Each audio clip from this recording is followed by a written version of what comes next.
歡迎翻嚟深夜睇波團啊！繼續有我卡士威帶嚟過一周車路士嘅資訊嘅。今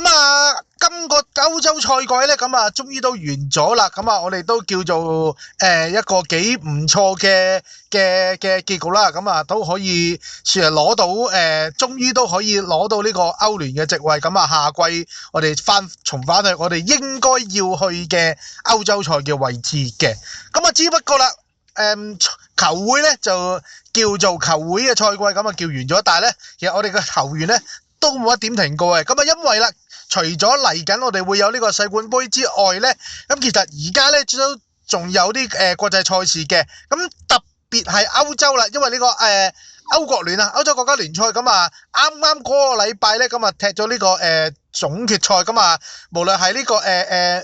西班牙對葡萄牙同埋呢個德國對法國嘅季軍戰咧，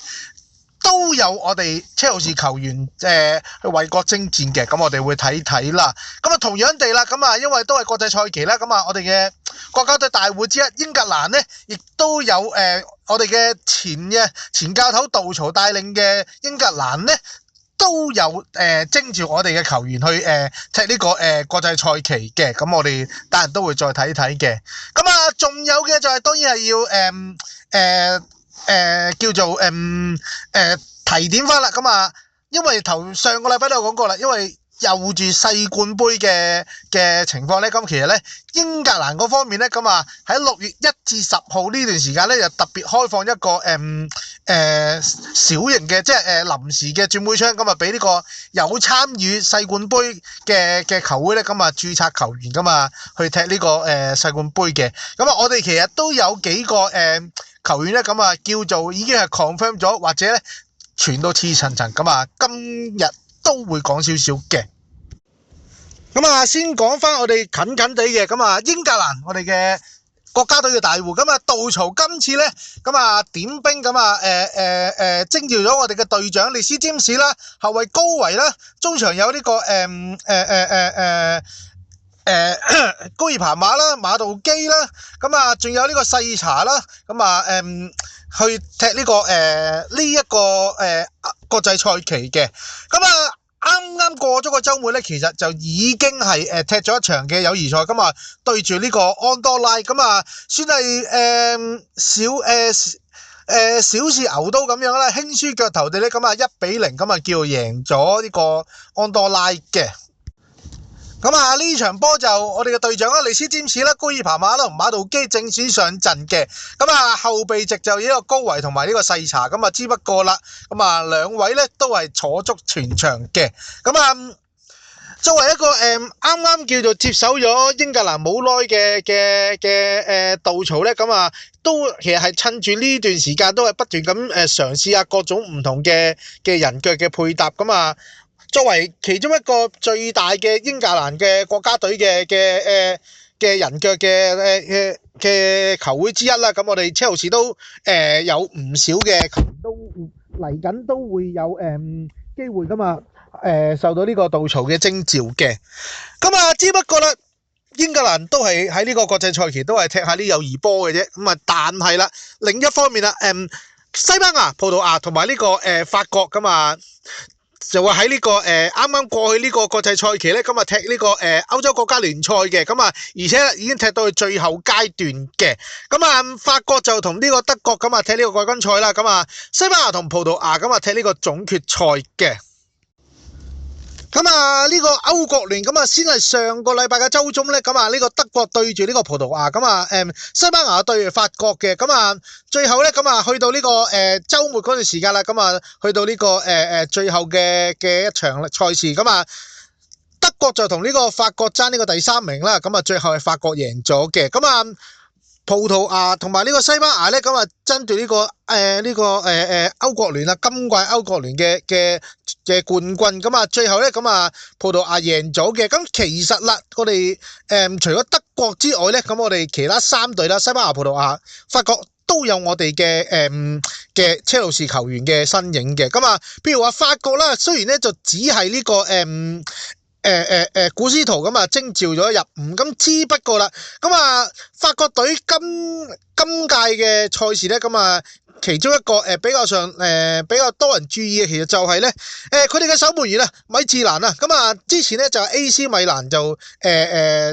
正選龍門，咁啊之不過啦，咁啊 AC 米蘭咁啊因為今屆嘅賽事似乎就表現得麻麻地，今日來季咧就延進呢個歐聯賽事嘅，咁啊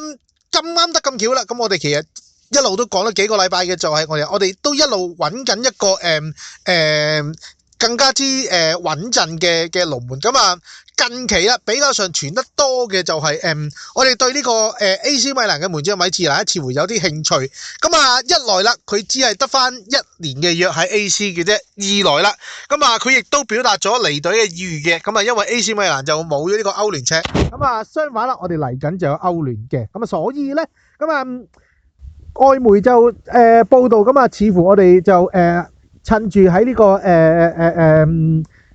世冠盃嘅特別嘅轉會窗期間咧，就嘗試咁啊同呢個AC 米蘭做個交易嘅，咁啊成數咧似乎都唔細嘅，咁啊因為咧其實無論球員又好啦，又或者我哋車路士球會方面咧，其實都都叫做傾掂數，咁而家只係咧咁啊同 AC 米蘭嗰邊傾一掂個轉會費嘅啫，咁個轉會費其實差額都唔算話太大，因為始終啦就好似頭先所講啦。米治蘭都只係得翻1年嘅合約，咁我哋外媒先就傳咁啊，開15萬嘅轉會費嘅，咁啊，即管睇下剩低呢幾日嘅時間，咁啊，可唔可以搞得掂呢個轉會嘅？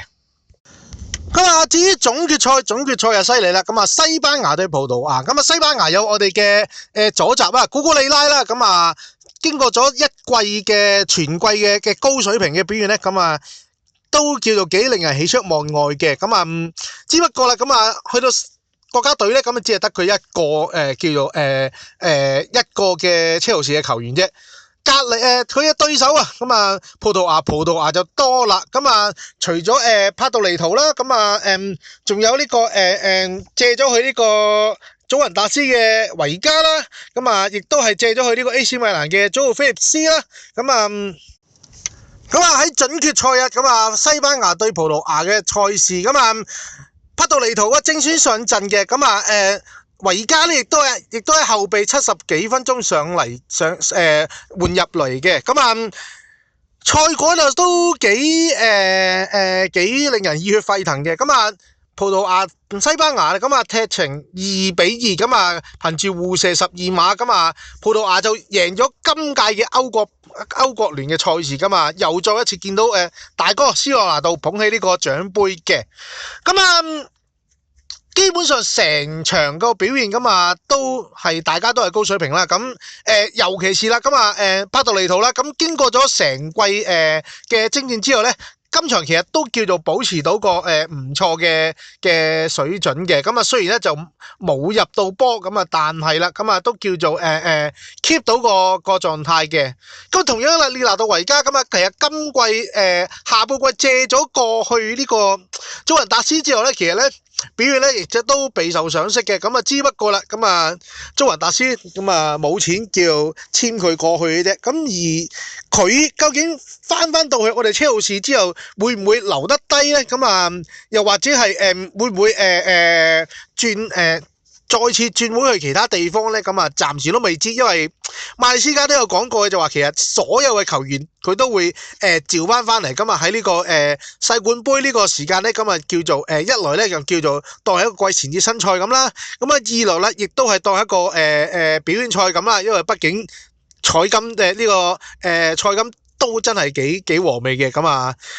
再加上就係其實最主要嘅就係趁呢一段時間咁啊，俾馬來西亞睇下究竟手頭上我哋嘅球員有邊個會成為佢來季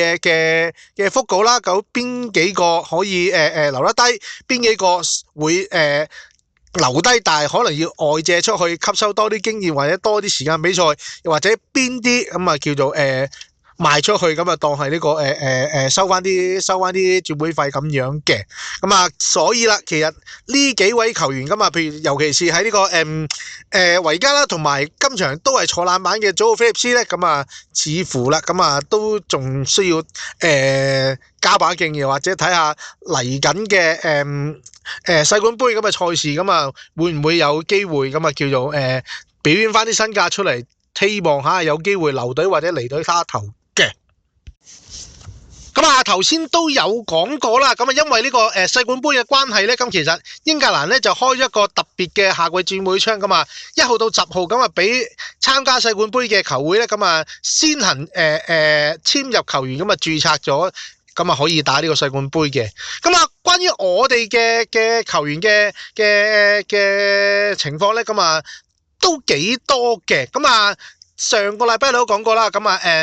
首先就有呢個喺呢個史屈廷咁啊簽入嚟嘅後年輕嘅後防中嘅球員啦，咁啊伊素高啦，咁啊直接由呢個拉斯彭馬斯外借員咧就直接過嚟咁啊轉會嘅。咁啊上個禮拜都有講過嘅，就關於呢個新組嘅，咁啊錄影嘅時間咧，其實都仲係講緊呢個傾緊呢個轉會費咁啊，只不過啦呢頭錄完呢個上個禮拜嘅睇波團嘅 session 咧，轉個撚頭咧，我諗隔咗我諗1個鐘頭都冇咁啊，出咗個消息就話都係傾唔埋欄嘅，關於呢個人工嘅問題，咁啊所以啦，咁啊新組啊，咁啊都叫做正式完結我哋嘅車路士外借生涯，咁啊無論係官方嗰邊啦，又或者新組嗰方面咧，都出咗聲明，咁啊叫做好心分手啦。咁外媒書就報道啦，咁最大嘅問題就係呢個薪酬方面啦，咁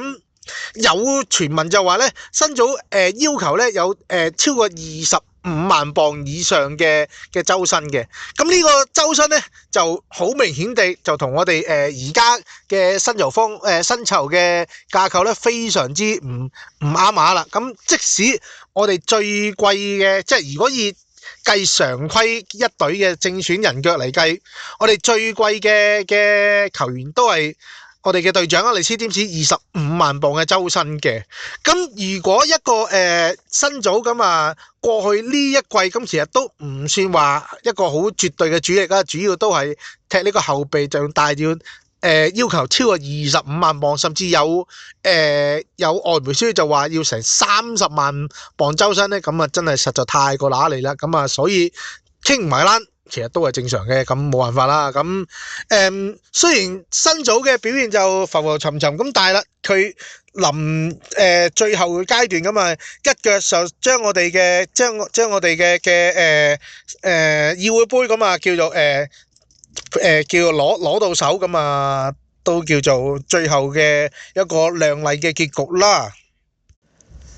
咁啊同樣啦，其實上個禮拜都講到似層層嘅，咁啊就係呢個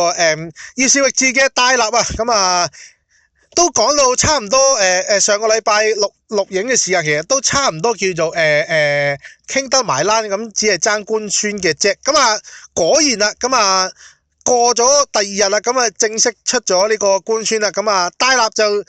以呢個3000萬磅好似係定係再加多少 add on 咧，咁啊由呢個葉少域治轉會過嚟我哋車路士，咁啊更加之犀利嘅就係咧，佢竟然咧就唔係揀咗咧，咁啊原本係今季新組用緊嘅19號，因為佢之前喺呢個葉少域治咧都係着緊19號波衫嚟到車路士，佢竟然揀9號喎，咁啊9號呢個波衫咧，咁啊如果大家熟知我哋車路士嘅過去嘅歷史咧，咁啊被稱為呢個受到魔臭嘅9號波衫，咁啊過去咧一段好長嘅時間着住9號波衫嘅球員咧，都好多都係咧鬱鬱不得志啊，又或者係個表現未如理想嘅，咁啊譬如話我哋嘅經典之一啦，咁啊弗蘭道托利斯啦，咁啊又或者係之前一段好長時間嘅過客咁樣嘅莫拉達啦、法卡奧啦，咁啊仲有呢個盧卡古啦，就算係我哋嘅青訓艾巴咸，咁啊都叫做只係一季踢咗一季叫做似樣啲，咁啊第2季都叫做麻麻地嘅，咁啊都唔好數埋嗰啲我都唔知點解會出現嘅，譬如話好耐之前嘅薛維爾啦，咁唔知點解會去着9號，明明佢都唔係踢呢個前位，佢主要當年佢喺車路士嗰季主要係俾摩連奴安排一個踢呢個dirty job 嘅中場位置嘅。點解會着9號波衫啊？真係唔知啦。即係要數到去最對上一次叫做最叫做成功嘅9號波衫咧，哇！即係要數到哈索賓基喎，好撚耐之前噶啦喎。咁啊，所以啦，咁啊，雖然咧大家車迷之間咧都對呢個戴立咁啊正式加盟我哋車路士咧都寄予厚望嘅，咁但係啦，一睇到佢選擇係呢個9號着呢個9號波衫咧，咁車迷之間都有啲議論嘅，就話只能講佢真係祝你好運啦。咁啊，希望啦，咁啊經過咗咁多年，去到呢位小朋友戴立手上，可以叫做打破到呢個9號波衫嘅魔咒啦。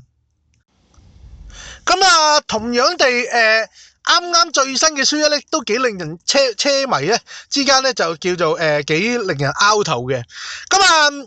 上個禮拜我唔記得有冇講過啊。咁啊，我哋其實咧對除咗咧喺呢個我哋嘅姊妹球會咁啊，斯特拉斯堡咧咁啊外借咗過去嘅山道士同埋呢個柏祖域咧，咁啊應該咧嚟緊呢個世冠盃咧都會歸隊嘅。咁啊，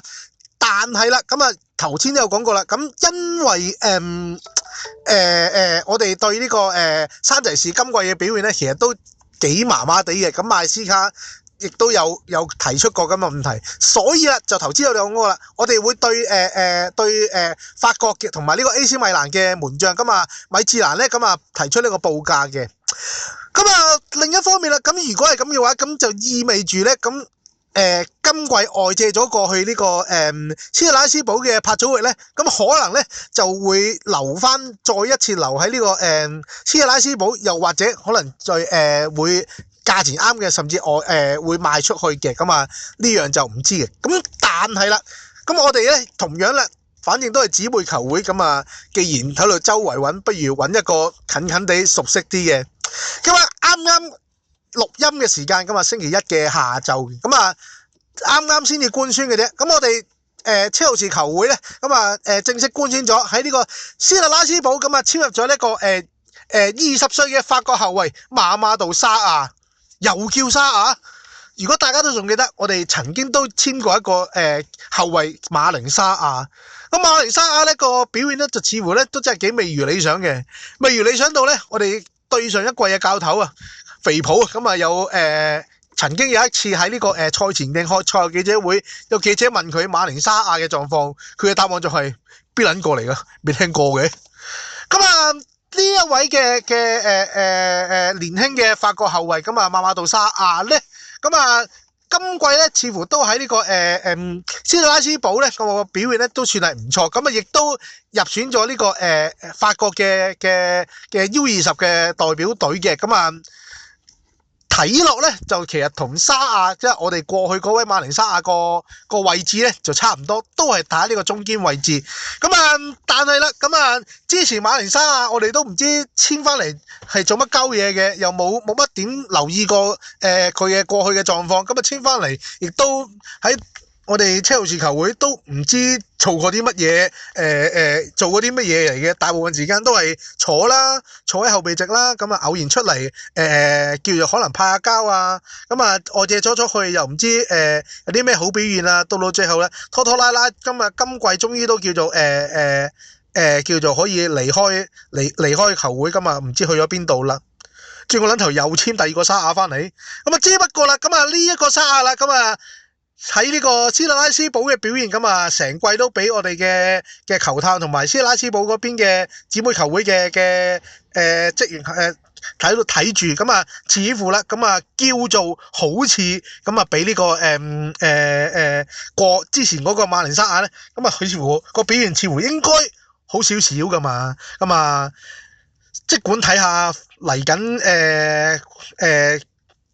即係叫做呢個世冠盃嘅時候會唔會有機會俾大家睇到，咁啊睇下個狀況係點啊？咁究竟會係簽翻嚟自用啊，做後備啊，又或者係外借出去，咁啊叫做當係未來嘅投資啦。咁啊上個禮拜都有講過嘅就係啦，咁啊除咗已經官宣咗嘅戴立啦，仲有呢個馬馬杜沙亞啦，咁啊仲有全民嘅其他嘅前場嘅位置嘅補強嘅，咁啊經過咗一個禮拜之後啦，咁似乎咧，咁啊過去一段長時間都流傳住嘅前鋒嘅名字咧，咁啊開始逐一開始叫做西咁啲走啦，咁啊。外媒先有報道啦，咁啊，我哋就對呢個喺呢個多蒙特嘅前鋒咁啊傑坦斯啊，咁啊似乎咧都叫做幾大嘅興趣嘅，咁亦都叫做嘗試報咗一個最初步嘅報價，咁啊5800萬，我唔知5800萬磅定歐啦，咁啊亦都係俾呢個多蒙特咧咁啊拒絕咗嘅，咁啊但係啦，咁啊喺呢個球員方面咧，咁啊似乎咧都叫做傾得唔錯嘅，咁有外媒先有報道啦，其實傑坦斯都叫做差唔多傾得成個人條款嘅，咁啊只係爭呢個車路士嗰邊就同呢個多蒙特嗰邊嘅關於轉會費嘅報價嘅拉扯嘅，咁。外媒消息就報道啦，咁啊就好似頭先所講啦，咁啊其實車路士對喺呢一個世冠盃之前想盡快敲定咗呢個主要嘅人腳啊，咁啊似乎都幾積極嘅，咁啊馬利斯卡亦都喺呢個關於世冠盃嘅記者會咧，咁有講過就係我哋對球會咁啊，尤其是呢個管理層啦、高層對來季嘅球員嘅轉會嘅積極性非常之好啊！咁啊，亦都叫做好希望可以喺呢個世冠盃正式開打之前，咁啊叫做完成咗佢哋來季嘅人腳嘅補強嘅。咁啊，所以啦，咁啊其實外媒先有報道啦，咁啊其實嚟緊車路士亦都準備咗第二份嘅報價俾呢個多蒙特嘅，咁有傳聞咧就話將個報價咧就提升到去呢個6000萬定係6000萬再加啲 add on 嘅，咁啊上個禮拜都有講過啦，咁啊傑坦斯咁啊睇呢個曾經喺我哋車路士度嘅青年學院度咁啊留一段短嘅時間啦，最重要嘅就係其實佢係同馬利斯卡啦、高爾彭馬啦、咁啊戴納啦、阿特拉比奧啦，同埋我哋嘅教頭馬利斯卡，大家都係喺呢個曼城嘅曼城嘅青年軍嗰度咧係聚過頭嘅，咁仲有羅美奧拉維亞啦，咁啊。似乎咧，咁啊，無論係我哋球會又好啦，又或者馬利斯卡咁啊，佢自己好似有講過就話佢有嘗試過同呢個傑坦斯接觸咁啊，叫做聯絡過咁啊，睇下有冇興趣過嚟呢邊車路士嘅。咁啊，轉會嘅狀況咧，咁啊如果去到而家呢個時候咁啊。由過去之前傳過嘅石斯高啊、基奧卡利斯啊，仲有其他立雜尼高威廉斯啊呢樣嗰樣，咁啊好似啦叫做西下暫時啦，去到呢一個時候咁啊，得翻傑坦斯叫做係最有機會嘅，咁啊只不過咧咁其實有車迷就會覺得，咦咁似乎唔係太過對路喎，我哋已經有呢個積信啦，咁啊唔好計呢個嚟應該都會離隊嘅歐公股啦，又或者好大機會借過去熱刺域治嘅基奧啦，咁簽咗戴立翻嚟，又再簽多一個傑坦斯翻嚟，咁前場好似又似乎多啲人播，咁啊仲再加上其實我哋已經喺呢個巴西咁啊，彭美拉斯咁啊翻咗嚟報道嘅阿斯達維奧啦，就我哋其他嘅翼鋒啊呢樣嗰樣都未計，我哋要清咁啲嘅人嘅時候，哇！我哋好似好多人咁，大家唔好忘記，我哋嚟緊係要踢歐聯嘅賽事咁啊！我哋今季嘅呢個議會杯咁啊，真係叫橫掃四方咁，但係咧，大家都始終個級數就係差好遠嘅，咁所以啦，添多一個有質素嘅正前嘅，咁其實都 OK 嘅，我自己覺得。特別係始終積信個表現都唔係話太過穩定啦，咁揾多可能要揾多一個或者揾多一個或者兩個人同佢競爭，又或者可能來季個陣式嘅踢法又未必會淨係要即係上單打獨鬥啊，可能會揾多個人喺個側邊或者喺後面叫做拉扯下，即係叫做互相幫助嘅情況之下，可能會有啲再好啲嘅表現咁啊！呢啲可能再睇翻馬利斯卡嘅嚟緊喺呢個世冠盃究竟會有啲乜嘢嘅即係叫做有啲乜嘢嘅表示喺成個對來季嘅人腳啊、陣式啊、戰術庫方面，咁啊睇下會唔會有啲乜嘢嘅啟示咁樣嘅。咁啊，所以啦，咁啊其實我叫做啦喺呢一個呢啱啱過去嗰個禮拜啦，咁啊雖然咧就話叫做球會嘅賽事咁啊叫做完咗啦，咁但係咧其實咧無論係球員又好啦，又或者我哋嘅管理層啊、教練團隊啊，或者喺呢個轉會關於轉會方面嘅消息都仲係唔少嘅，咁啊所以啦，咁嚟緊啦，咁我哋就下個禮拜應該係17號咁啊，下個禮拜就開始呢個世冠盃嘅賽事啦，咁啊希望啦，咁啊而家呢個時間就9號啦，咁啊英超嘅特別轉會窗咁啊去到10號嘅啫，咁啊下個禮拜咁基本上我都可以睇到究竟有邊啲人腳係可以叫做敲定咗嘅，咁啊即管睇下到時點啊，咁亦都叫做會順便去睇下其實因為就好似上個禮拜所講啦，咁其實幾個喺南美洲嘅球員咁啊，佩斯啦，咁啊艾斯納維奧啦，咁同埋借咗過去斯拉斯堡嘅山路士咧，其實都歸晒隊嘅。咁幾個唔同嘅南美球員噶嘛，可唔可以喺馬利斯加麾下有爭低一個席位咁啊？可以來季喺